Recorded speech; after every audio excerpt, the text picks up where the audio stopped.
और यही कार्य आज से 425 वर्ष पहले इसी रामगढ़ गांव में जन्मे उस समय की समाज की बिगड़ती हुई स्थिति को एक देखते हुए कि देश क्यों गुलाम हुआ। आक्रांताओं को भी उन्होंने उस समय सबक सिखाने के लिए सांझा को भी डपट करके भगाने का काम किया था। बिना भेदभाव से मुक्त एक ऐसे समाज की स्थापना का अलग जगाया था।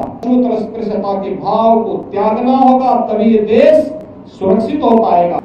अक्सर होता है जब सिद्धि किसी को प्राप्त होती है या कुछ भी प्राप्त होता है तो वह उसके मद में फिर कुछ नहीं देखता, किसी को नहीं समझता। प्रभुता पाई काई मद नहीं, संत तुलसीदास जी ने भी कहा। लेकिन बाबा ने अपनी साधना का उपयोग, इस सिद्धि का उपयोग राष्ट्र के कल्याण के लिए किया, लोक कल्याण के लिए किया। उस समय की समाज की बिगड़ती हुई स्थिति को एक देखते हुए कि देश क्यों गुलाम हुआ, क्यों विदेशी आक्रांता सफल हुए।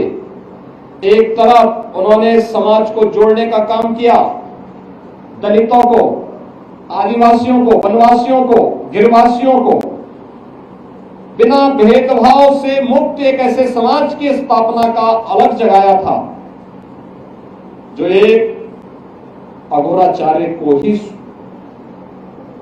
के द्वारा ही संभव था,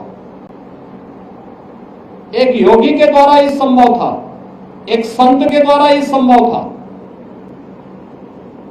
उच्च कुलीन परिवार में जन्म लिया, लेकिन उन्होंने कहा नहीं, छूत अस्पृश्यता के भाव को त्यागना होगा, तभी ये देश सुरक्षित हो पाएगा।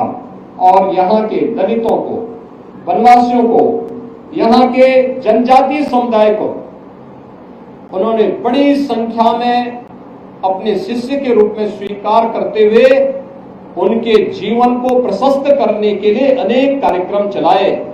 तो दूसरी तरफ मुगल आक्रांताओं को भी उन्होंने उस समय सबक सिखाने के लिए सांझा को भी डपट करके भगाने का काम किया था, जो उनके चमत्कार को देखने की प्रतीक्षा कर रहा था। उन्होंने विदेशी आक्रांता उस समय के जो शासक थे उनको फटकार लगाई थी। यानी ये चीजें दिखाती है एक संत और एक योगी सत्ता का गुलाम नहीं होता है, बल्कि वह अपने कदमों पर उन्हें चलने के लिए मजबूर करता है। और यही कार्य आज से 425 वर्ष पहले इसी रामगढ़ गांव में जन्मे पूज्य बाबा अघोराचार्य कीनाराम जी महाराज ने अपनी दिव्य साधना के माध्यम से हम सबके सामने प्रस्तुत किया।